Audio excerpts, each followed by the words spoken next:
오늘 예수님의 식탁이라는 제목으로 함께 은혜를 나누고자 합니다. 세상에서 가장 많이 약속되고 세상에서 가장 많이 어기는 것이 무엇이냐 한다면 언제 한번 밥 먹자라는 이야기일 것입니다. 이것은요, 아무래도 정말로 기대하고 있는 사람들도 있는 반면에 인사치레로 말하는 사람들도 있겠죠. 저도 어떤 사람과 밥 먹자는 얘기를 벌써 10년째 어기고 있는 상황입니다. 굳이 제가 밥을 먹어줄 이유는 없는 것 같고 그냥 안부 잘 지내는 차원에서 그렇게 얘기를 하는데, 또 상대방도 그렇게 생각하고 있으니까 한 10년째 지금 이렇게 되고 있는 건 아니겠습니까? 근데 혹시라도 상대방이 저한테 뭔가 진심이거나 정말로 만나고자 한다고 한다면은 뭐 밥 먹자는 얘기 말고도 다른 것으로 우리가 만날 수도 있겠죠. 그런데 이 밥 먹자라는 얘기, 식탁을 교제하고 이야기를 나누는 이 자리, 단순한 자리는 아닌 것 같습니다. 최근에 SNS에서 유행하는 밈을 하나 봤는데요. 밸런스 게임을 하더라고요. 하나는 무엇이었냐면요, 에스파의 한 멤버와 저녁을 먹기. 뭐 지금은 뭐죠? 리센느의 누군가와 함께 저녁을 먹기 vs 삼성전자 이재용 회장과 밥을 먹기, 이런 밸런스 게임이었습니다. 자, 유명 연예인과 저녁을 먹기, 삼성전자 회장과 저녁을 먹기, 어떤 것을 선택하시겠습니까? 놀랍게도요, 비율이 9대1로 삼성전자 회장과 저녁을 먹기가 선택이 되었습니다. 아무래도 좀 어떤 밈처럼 있는 것 같아요. 삼성전자 회장 정도면은 가가지고 뭔가 부탁을 해도 뭐 하고 막 이런 것들로 어떻게 밈처럼 이루어지는 것 같은데, 작년에 아주 놀랍게도 우리의 식탁 교제를 달군 아주 큰 사건이 하나 있었습니다. 이름하여 깐부 회동이라고 하는 그런 장면인데요. 대한민국의 코스피 성장을 주도했던 한 가지의 사건, 엔비디아의 회장과 삼성전자의 회장과 또 SK의 회장, 그리고 또 현대차 회장, 이렇게 해가지고 삼성역에 있는 어딘가에서 깐부 회동을 했다. 저는요, 그때 한 번만 만난 줄 알았거든요. 검색을 해보니까요, 지난달에도 한 번 더 만났더라고요. 이 정도면 진짜 깐부가 아닌가 싶기도 하는데, 이들이 그냥 단순히 가가지고 치킨하고 맥주 마시면서 어허허 잘 지내셨습니까? 뭐 중국의 공기는 좀 어떻습니까? 라고 이야기만 했겠습니까? 아마 거기에서 어마어마한 얘기들이 오고 갔을 것이고, 우리가 얼마를 투자하겠습니다, 뭐 이런 얘기들 나눠줬겠죠. 평범한 아저씨들 셋이서 모여서 치킨과 맥주를 먹었다라는 이야기는 뉴스에 나오지가 않습니다. 그런데 세계를 주름잡는 이 회장님들이 가서 치킨과 맥주, 이 서민의 음식을 먹었다라는 것부터 시작해가지고 엄청나게 달구었지 않습니까? 이처럼 식탁은 단순히 음식을 먹는 장소가 아니라고 하는 것이죠. 그래서 그 자리에서 어떤 이야기들이 오고 갔을지에 그 기대감이 코스피에도 이렇게 반영이 되는 것이고, 또 주가에도 반영이 되는 것이고, 이제 그랬던 것 같습니다. 그렇다면 우리는 어떤 식사 교제를 원하십니까? 다시 한번 밸런스 게임을 해보도록 하겠습니다. 첫 번째는 삼성전자 회장과 저녁 식사를 하기, 또 하나는 예수님과 저녁 식사를 하기. 여러분들은 어떤 것을 선택을 하고 싶으시겠습니까? 오늘 본문에도요, 예수님과 함께 이렇게 식탁에 교제한 사람들이 등장을 하기 시작합니다. 그 장소는요, 갈릴리 건너편에 있었던 어떤 산이라고 얘기를 하고 있어요. 그곳에서 많은 사람들은요, 잔디에 우거진 곳에 앉았다고 이야기를 합니다. 그런데 마침 저녁 식사 시간이 됐는데요, 그 장소에서 음식이 변변찮았던 것 같아요. 보리떡 5개와 물고기 2마리가 전부였다, 이렇게 얘기를 하고 있습니다. 오늘 우리는 요한이 알려주는 이 오병이어 사건과 그리고 그 이어지는 생명의 떡이 무엇인지에 대해서 함께 이야기를 나누고자 합니다. 오병이어 사건은요, 여러분들이 잘 아시다시피 네 복음서에 모두 다 등장하는 사건입니다. 마태, 마가, 누가, 요한 전부 다 이 사건을 언급하고 있다고 하는 것이죠. 그렇다고 하는 것은 이 오병이어 사건이 예수님의 공생의 기간 중에서 가장 핵심적인 사건이다라고 우리는 얘기할 수가 있을 것 같아요. 오늘 우리는 요한의 시각에서 오병이어를 함께 읽고자 합니다. 예수님께서는요, 많은 무리들이 다가오는 것을 보시고 먼저 빌립에게 가서 이렇게 얘기를 했다고 이야기를 하고 있습니다. 빌립에게 어디서 떡을 사서 이 사람들에게 먹이겠느냐, 이렇게 얘기를 하죠. 이것은 예수님께서 어떻게 잘 모르셔가지고 얘기한 것이 아니라 빌립을 시험하시고 말했다라고 이야기하고 있습니다. 그랬더니 빌립이 어떻게 대답을 하냐면요, 6장 7절에 이렇게 얘기하고 있습니다. 같이 한번 읽어보죠. 빌립이 대답하되 각 사람으로 조금씩 받게 할지라도 200데나리온의 떡이 부족하리이다. 아멘. 빌립은요 되게 머리가 똑똑한 사람이었던 것 같아요. 예수님의 이 질문을 딱 듣자마자 바로 머릿속에서 계산이 돌아가기 시작합니다. 그래서 한 사람당 조금씩 어떻게 받아봤자 이게 좀 돈이 부족할 것 같은데 라고 구체적인 액수까지 얘기하고 있는 것이죠. 데나리온이라는 것은요 한 사람의 품삯 하루 일당을 얘기합니다. 근데 200데나리온이라고 하니까 약 200일 정도 이 사람이 벌어들일 수 있는 수입이라고 얘기하죠. 대략 한 2천만 원 정도가 나옵니다. 그러니까 얼마나 많은 사람들이 모였는지 식사값이 2천만 원이 더 넘습니다라고 그 짧은 순간에 계산을 했다라고 하는 것이죠. 상황 판단이 빨랐고 머리가 비상했지만은 모든 것들을 다 계산으로 앞둔 사람이 바로 빌립이었다라고 하는 것입니다. 또 한 제자가 나옵니다. 안드레라는 사람인데요. 6장 9절 말씀 한번 같이 읽어보죠. 여기 한 아이가 있어 보리떡 5개와 물고기 2마리를 가지고 있나이다. 그러나 이것이 이 많은 사람에게 얼마나 되겠사옵나이까. 아멘. 안드레는요 어떤 한 소년이 가지고 있었던 보리떡 5개와 물고기 2마리를 발견을 했습니다. 그러나 이 많은 이것들이 사람들에게 얼마나 이득이 되겠습니까? 유익하겠습니까? 라고 이야기하고 있는 것이죠. 안드레는요 그래도 막막한 상황 속에서야 한 줄기의 희망을 발견을 했습니다. 무엇인가 도움이 될 법한 것을 찾아서 실제로 도움을 주고 싶어자 하는 그런 사람이었다라고 하는 것이죠. 그렇지만은 그는 갖고 있었던 이 희망 역시도 계산을 한 사람이라고 볼 수가 있습니다. 두 제자의 모습은 달랐지만은요 동일한 모습을 보여주고 있어요. 그것은 뭐냐면요 상황을 파악하고 계산하는 데 능숙했다라고 하는 것이죠. 그들의 계산은 틀리지 않았습니다. 실제로 사람이 굉장히 많았고 가진 음식은 턱없이 부족했지요. 그러나 제자들의 계산에서 가장 중요한 것이 빠져 있었습니다. 그것은 무엇이냐면요 이 식탁을 베푸시는 분이 누구이신가라고 하는 것이죠. 제자들은 가진 것은 계산했지만은 자기와 함께 계신 분 예수님이 어떤 분이신지에는 계산에 넣지 못했다라고 하는 것입니다. 놀랍게도 오늘 본문의 요한복음에서 보니까요 예수님께서요 어떻게 행동을 하시냐, 직접 이 떡을 가지시고 축사하시고 직접 나누어 주셨다 이렇게 얘기하고 있습니다. 그러니까 요한복음은 지금 예수님을 이 오병이어 식탁의 주인으로 이 식탁을 베풀어 주신 분으로 묘사하고 있다라고 하는 것이죠. 예수님께서 떡을 가지시고 축복하시고 직접 나누어 주신다. 예수님께서 나누어 주시는 이 양식은 성경에 보니까요 부족함을 겨우 메우는 정도가 아니라 모두를 먹이고도 남을 만큼 풍족했다 이렇게 얘기를 하고 있습니다. 아까 전에 빌립은 이렇게 얘기했습니다. 조금씩 거두어서 나누어도 부족합니다. 200데나리온이나 부족합니다. 하지만 예수님께서는요 이 사람들이 원하는 대로 주었다라고 이야기를 하고 있어요. 이 사람들이 원하면 더 많이 달라고 한다면 더 많이 충분히 넉넉할 정도로 다 주었다라고 하는 것이죠. 안드레는 말했습니다. 여기 오병이어가 있는데 이것이 얼마나 도움이 되겠습니까? 그러나 예수님께서는요 그 사람들이 배부르고 만족하게 해주셨다라고 하는 것입니다. 바로 이것이 오병이어 사건, 요한이 말하는 오병이어 사건의 전말입니다. 예수님이 어떤 분이신지를 드러내고 있다는 것이죠. 예수님께서는요 구원자시고 우리들을 돌보시고 먹이시고 베푸시고 자기의 백성을 인도하시는 분이 바로 예수님이다라고 요한은 분명히 얘기해주고 있는 것입니다. 그리고 하루가 지났습니다. 이튿날이 지났습니다. 오늘의 본문의 내용들이 나오기 시작합니다.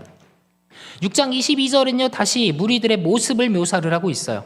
다음 날에 이들이 예수님을 찾습니다. 그런데 예수님이 보이지가 않아요. 이들은 생각을 합니다. 어라 이상하다. 분명히 어젯밤에 배가 한 척밖에 없었는데 그런데 예수님은 이 배 위에 올라가지 않으셨는데 제자들만이 떠났는데 그러면 예수님은 여기 남아 계셔야 되는데 근데 왜 예수님 어디 갔지? 라고 이야기하고 있는 거죠. 도대체 이해가 되지 않는다라고 하는 것입니다. 예수님은 기도하러 산에 가셨고 제자들은 떠났는데 왜 우리 동네에 없는 건가? 이렇게 얘기하죠. 물론 우리는 잘 알고 있습니다. 예수님께서 바다를 건너셔서 제자들과 함께 건너편으로 갔다라는 것을요. 근데 이들은 모른다라고 하는 것이죠. 그래서 그들은요 서둘러서 배를 타고 예수님을 찾으러 가버나움으로 가기 시작합니다. 6장 24절 말씀 같이 한번 읽어보죠. 무리가 거기에 예수도 안 계시고 제자들도 없음을 보고 곧 배들을 타고 예수를 찾으러 가버나움으로 가서 이들은요 예수님을 찾았다 이렇게 얘기하고 있습니다. 예수님을 원했고 예수님을 갈망했습니다. 예수님을 보고 싶었고 예수님을 만나고 싶었습니다. 그래서 예수님이 어디 계신지를 보고자 했고 그래서 찾으러 서둘러 배를 타고 예수님을 찾으러 가버나움으로 갔다 이렇게 얘기하고 있는 것이죠. 그리고 결국 예수님을 만나서 이렇게 묻습니다. 6장 25절에 보니까요 라삐여 언제 여기 오셨나이까 이렇게 얘기하고 있죠. 그들은 예수님을 찾고 있었습니다. 근데 이들이 어떻게 예수님을 찾았을까요? 찾은 이유가 대체 무엇이었을까요? 오늘 본문은 두 가지 이유를 제시하고 있는데요. 하나는요, 예수님을 왕으로 삼아서 세상 권력에 대해서 투쟁하고자 했기 때문에 찾았다. 6장 15절에서 이렇게 얘기하고요. 두 번째는요, 이들이 오병이어를 먹고 만족하기 때문에 예수님을 찾았다. 이렇게 본문은 이야기하고 있습니다. 이들은요, 예수님을 믿음으로 찾은 것이 아니었어요. 예수님을 믿었기 때문에, 예수님을 원했기 때문에 찾은 것이 아니었습니다. 이들은요, 예수님을 찾은 이유가 무엇이었냐면은 자신의 욕심을 이루기 위해서 자신의 욕구를 들어주시는 예수님을 원했다라고 하는 것이죠. 예수님의 능력으로 자신들의 배고픔을 해결하고 싶었고, 예수님을 왕으로 삼아서 자신들이 원하는 나라를 만들고 싶었고, 예수님을 찾았지만은 예수님 그분 자체를 찾은 것은 아니었다라고 하는 것입니다. 그래서 이어지는 생명의 떡 담화에서는 무리들의 욕구와 참된 믿음 사이의 줄다리기를 우리에게 계속해서 보여주고 있는 거예요. 이 지점에서 한번 우리가 생각을 해보아야 될 지점이 있습니다. 예수님과 함께 동행하고 예수님의 백성으로서 늘 예수님과 함께 지내는 우리가 예수님을 원하는가, 아니면은 예수님의 모양만 원하는가, 예수님의 능력만 원하는가라고 하는 것이죠. 한번 상상을 해봅시다. 우리가 한번 예수님과 식탁 교제를 나눈다고 생각을 해봅시다. 몇 년 몇 월 며칠 오후 7시 우리에게 시그니엘 레스토랑으로 오라고 편지 한 통이 왔다고 칩시다. 발신인은 예수님입니다. 여러분들 가시겠습니까? 안 가시겠습니까? 저는 잘 모르겠지만 한번 가볼 거는 같아요. 누가 이런 장난을 쳤는지는 잘 모르겠지만 그래도 뭐 시그니엘 레스토랑이라고 한다면 제가 평생에 갈 수 있을지 없을지도 모르는 그런 장소이지 않습니까? 한번 갔다고 칩시다. 옷을 잘 차려입고 식당으로 딱 갔습니다. 딱 들어가니까 웨이터가 딱 지배인이 나와가지고 이 분이시죠? 저기 기다리고 있습니다라고 이야기를 합니다. 가니까 어떤 사람이 앉아 있어요. 그러면 이제 얘기를 하죠. 예수님 참 반갑습니다. 저를 초대해 주셔서 고맙습니다. 이렇게 얘기를 할 겁니다. 예수님도 반갑게 맞아주시는 것 같아요. 그리고 예수님과 대화를 이렇게 우리는 나누게 되겠죠. 그런데 여기서 한번 상상을 해봅시다. 음식이 나오지가 않는 겁니다. 10분, 20분, 30분, 1시간 이렇게 쭉 예수님과 대화를 하고 있는데 음식이 나오지가 않아요. 대체 뭘까요?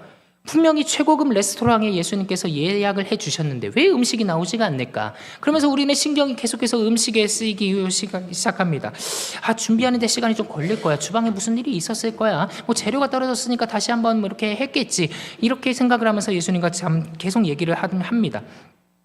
그럴 때 우리는 음식이 나오지 않아가지고 이렇게 얘기할 수도 있을 것 같아요. 예수님, 대체 저를 초대해 주신 건 좋은데 대체 음식은 언제 나옵니까? 제가 보니까 지금 다른 사람들은요 고급 스테이크를 먹고 있고요, 고급 랍스터를 먹고 있고요, 고급 파스타를 먹고 있고요, 제가 평생에도 못 먹어본 음식들을 이렇게 먹고 있는데 예수님 분명 제 목도 준비해 주셨을 줄로 믿습니다. 근데 왜 안 나오는 겁니까? 라고 우리는 생각해 볼 수가 있을 것 같아요. 주문을 하셨습니까? 아니 예수님 주문을 안 하시면 어떡해요? 주문 좀 해주셔야죠. 직원 좀 불러가지고 어떻게 되는지 좀 얘기해 봐야 되는 거 아닙니까? 식사 나오는 건 맞습니까? 이렇게 얘기할 수도 있을 것 같습니다.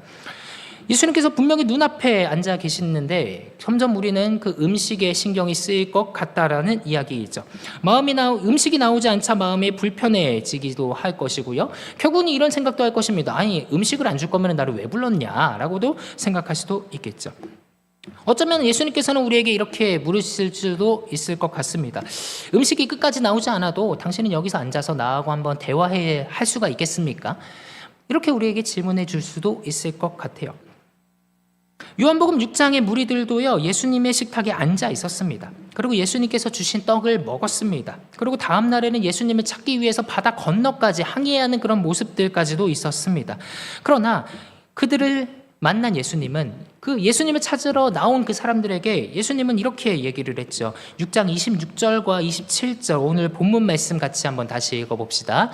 예수께서 대답하여 이르시되 내가 진실로 진실로 너희에게 이르노니 너희가 나를 찾는 것은 표적을 본 까닭이 아니요 떡을 먹고 배부른 까닭이로다. 썩을 양식을 위하여 일하지 말고 영생하도록 있는 양식을 위하여 하라. 아멘. 예수님께서는 자신에게 나온 이 무리들에게 이렇게 얘기한 거죠. 당신들은 음식을 원하는 겁니까? 나를 원하는 겁니까? 라고요. 다시 한번 우리가 상상의 날개를 펼쳐봅시다. 이제 지배인이 딱 나와가지고 죄송합니다. 주방에 문제가 사정이 좀 생겨가지고 음식이 좀 늦게 나왔습니다. 이거 죄송하니까 이거 오늘 식사값은 이제 무료로 해드리고요. 시그니엘 숙박권까지도 제공해드리겠습니다. 이렇게 얘기를 해서 우리의 마음을 시원하게 해줬다고 칩시다. 처음에는 화가 났지만 음식이 나오지 않았지만은 그래도 앞에 차려진 음식을 보면서 랍스타에서 나오는 이 고소한 향기를 맡으면서 이 마블링이 아주 잘 어우러진 스테이크를 썰면서 그 육즙을 보면서 마음이 풀어질 수도 있을 것 같습니다. 그리고 예수님께 이렇게 얘기하겠죠. 예수님 드디어 음식이 나왔습니다. 이 음식 너무나 좋습니다. 주방에서 큰일이 난 게 아닌가 걱정을 많이 했는데요. 그래도 이렇게 맛있는 음식이 나왔으니까 참 다행입니다. 그랬더니 예수님께서 이렇게 얘기하십니다. 저와 함께 있는 시간보다 음식을 더 좋아하시는 것 같네요. 아니요, 예수님 그런 게 아니라요. 예수님과 함께 멋진 공간에서 함께 음식을 먹고 이 공간에서 같이 호흡하고 있다는 것이 너무나 얼마나 영광인지 잘 모르겠습니다. 그렇다면 음식이 끝까지 나오지 않아도 영광스러웠겠습니까? 이렇게 하면은 이제 우리의 말문이 턱 막히게 된다라고 하는 것이죠.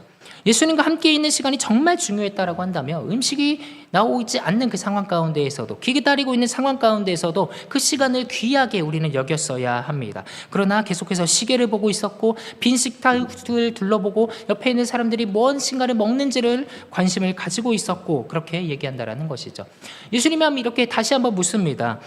영광이라고 말씀하셨는데 대체 무엇이 영광입니까? 영광은 하나님의 일을 하는 것입니다. 저는요 교회 사역을 열심히 하고 있습니다. 전도도 하고 봉사도 하고 기도도 하고 주일학교 교사도 하고 주차 봉사도 하고요.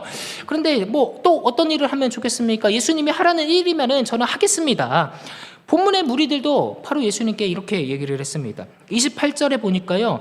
그들이 묻되 우리가 어떻게 하여야 하나님의 일을 하오리까? 이렇게 질문을 합니다.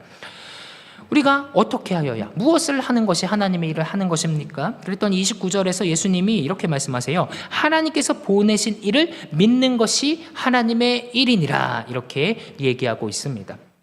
무엇이 하나님의 일입니까? 하나님이 보내신 일을 믿는 것입니다. 예수님은 그렇게 얘기하고 있는 것이죠. 하나님의 일은요, 예수님을 움직여서 예수님의 능력을 통하여서 무엇인가를 얻어내는 것이 아니라 예수님 그 자체, 하나님이 보내신 메시아를 믿는 것이 바로 하나님의 일이라고 이야기하고 있는 것입니다. 그런데 우리는 가끔씩 교회 생활을 하면서 사회를 살아가면서 이것을 반대로 생각하는 경우가 되게 많은 것 같아요. 예수님을 믿고 따르기보다 내가 이것을 하고 싶으니까 이것을 하기 위해서 그것을 사역이라고 말을 붙여놓고 하나님의 일로 포장하는 경우가 있는 것 같습니다. 내 계획에 하나님의 이름을 붙이고 내가 성공한 것을 하나님 나라의 확장이라고 얘기하고도 있습니다. 교회를 위한 일이다 라고 이야기하면서 자신의 고집을 꺾지 않습니다. 하나님의 영광을 위한다면서 사람들에게 인정을 받고자 합니다. 이 모든 것들 하나님의 뜻을 묻기보다 하나님께서 내 뜻을 이루어 주기를 원하는 모습이 아니겠습니까? 이 무리들이 예수님을 왕으로 모시려고 했던 것들이 바로 이러한 모습들이었습니다. 예수님을 위한다라고 얘기하면서 예수님을 원한다라고 얘기하면서 메시아를 추앙한다라고 얘기를 하면서도 자신들의 원하는 입맛대로 예수님을 활용하고자 했다라고 하는 것이죠. 자신의 욕망을 바로 예수님의 사역, 하나님의 일이다 이렇게 얘기했다라고 하는 것입니다. 우리도 마찬가지라고 하는 거예요. 우리가 가지고 있었던 세속적인 욕망들, 그런 욕망들은 세속적인 것뿐만이 아니라 거룩한 곳에서도 발현될 수가 있다라는 것이죠. 마치 포장을 해서 예배를 하고 봉사를 하고 선교를 하고 교회에 일을 하는 그 모든 것들을 사실은 내 뜻이었는데 내 욕심이었는데 내가 하고 싶은 거였는데 하나님의 일이라고 포장을 하는 경우가 있다고 하는 것입니다. 무리들은 다시 한번 묻습니다. 6장 30절 말씀입니다. 같이 다시 한번 읽어봅시다. 그들이 묻되 그러면 우리가 보고 당신의 믿도록 행하시는 표적이 무엇이니까 하시는 일이 무엇이니까. 우리가 다시 한번 묻는 거예요. 당신은 무엇을 하실 수 있습니까? 당신의 일은 대체 무엇입니까? 당신이 우리에게 뭘 부어주실 수가 있으십니까? 이렇게 얘기하고 있는 것입니다. 우리도 식탁에서 예수님께 다시 한번 물을 수도 있습니다. 그러면은 예수님, 당신 하나님의 뜻은 대체 무엇입니까? 제가 이렇게 열심히 사역을 하고 있는데요. 하나님의 뜻에 따르겠습니다. 그랬더니 하나님의 뜻은 무엇이냐? 예수님께서는 이렇게 얘기하시는 거예요. 6장 40절에 보니까요. 내 아버지의 뜻은 아들을 보고 믿는 자마다 영생을 얻는 이것이니 마지막 날에 내가 이를 다시 살리리라 하시니라. 아멘. 하나님의 뜻이 무엇입니까? 예수님께서는요 이렇게 얘기하고 있어요. 아들을 보고 믿는 것이다. 그리스도를 보고 믿는 것이다. 바로 이것이 하나님의 뜻이라고 얘기하고 있습니다. 하나님의 뜻은 거창한 것이 아닙니다. 우리는 늘상 무슨 일을 하면서 이건 다 하나님의 뜻입니다. 하나님의 생각입니다. 하나님의 계획입니다. 하나님의 뜻이 있는 곳에 내가 가겠습니다. 내가 이것을 하겠습니다라고 다짐하는 경우가 많은데요. 하나님의 뜻은 그런 곳에 있는 것이 아닙니다. 본문이 말하는 하나님의 뜻은 무엇이냐? 예수 그리스도를 믿고 영생을 얻는 것이다. 이렇게 말씀하고 있다는 것이죠. 본문에서 예수님은 계속해서 무리들에게 얘기하고 있습니다. 떡을 보지 말고 떡을 베푸는 식탁의 주인이 누구인지를 한번 생각해 보아라. 너희들 나를 보고 있는데 나를 통하여서 너희들의 욕심을 보지 말고 나를 믿어라. 예수님께서는 계속해서 이야기하고 계시는 것입니다. 그래서 우리 6장에 보면은요, 이 예수님의 대답과 이 백성들의 질문이 계속해서 동문서답이 왔다 갔다 하는 것을 볼 수가 있어요. 왜냐하면 이들은 계속해서 내 욕심만을 말하고 있고 예수님은 계속해서 나를 믿어라라고 얘기하고 있기 때문입니다. 우리의 삶은 어떻습니까? 우리가 살아가면서 예수님께 기도한다고 하면서 계속 내 욕심만을 계속해서 주장하는 것은 아닙니까? 그때 예수님은 계속해서 우리에게 노크를 하시면서 얘기하시는 것이 나를 믿으라, 나에게 충성을 해라, 내가 누군지를 알아라 라고 이야기하고 있는 것입니다. 우리는요, 식탁에 앉아서 예수님을 보지 못하고 예수님이 왜 음식을 안 주실까? 왜 이곳에 불러주셨을까? 왜 나에게 어떤 일을 맡기시려고 하실까를 생각하고 있는 거예요. 하지만 예수님의 식탁에 앉은 사람들은, 예수님을 믿는다고 하는 사람들은요, 그 자리에 식사가 나오지 않아도 그 주위에 어떤 방해가 있어도 예수님과 독대하는 그 시간 가운데에서 예수님을 바라보고 예수님께 질문하며 나의 모든 것들을 내려놓을 수가 있어야 된다라고 하는 것입니다. 예수님은요, 스스로가 내가 생명의 떡이다 라고 얘기하고 있습니다. 예수님과의 식탁에서 우리가 음식을 바라볼 때 사실 우리 앞에 진정한 생명을 가져다 주시는 예수님이 계셨다라고 하는 것입니다. 예수님께서는요, 그 모든 자신의 몸을 바쳐서 세상을 위해서 십자가에 피 흘려서 죽으시면서 우리에게 영생을 주신 분이시고 그 분이 지금도 우리를 이 자리 가운데에서 불러주셔서 초청하고 있는 것이 아니십니까? 예수님은 자신의 목숨을 우리를 위하여 내어주셨다라고 하는 것이죠. 그렇다면 우리는 예수님의 이러한 행적들 가운데에서 그분의 이 능력들을 보면서 우리는 무엇을 생각해야겠습니까? 나의 죄를 용서하여 주시고 나를 위해서 십자가에서 피 흘리신 그 예수 그리스도, 그 행적을 믿고 따르고 생각하고 묵상하고 그렇게 살아가겠습니까? 아니면 예수님의 능력 죽음도 이기시고 또 놀라우시고 위대하시고 이런 생각들을 하고 있습니까? 오늘 본문에서는 우리에게 명확하게 얘기해주고 있는 것입니다. 당신은 어떤 것을 보고 당신의 시선은 누구를 향하고 있느냐라고 하는 것이죠. 이제 말씀을 마치고자 합니다. 예수님과의 식사 교제 시간이 이제 끝나가고 있습니다. 예수님께서 우리에게 이렇게 질문하실 수 있을 것 같아요. 당신은 오늘 이 식탁 교제를 나누면서 무엇을 얻어가십니까? 나와의 이 교제 시간 가운데에서 무엇을 느끼셨습니까? 이런 질문에 우리는 어떻게 대답하겠습니까?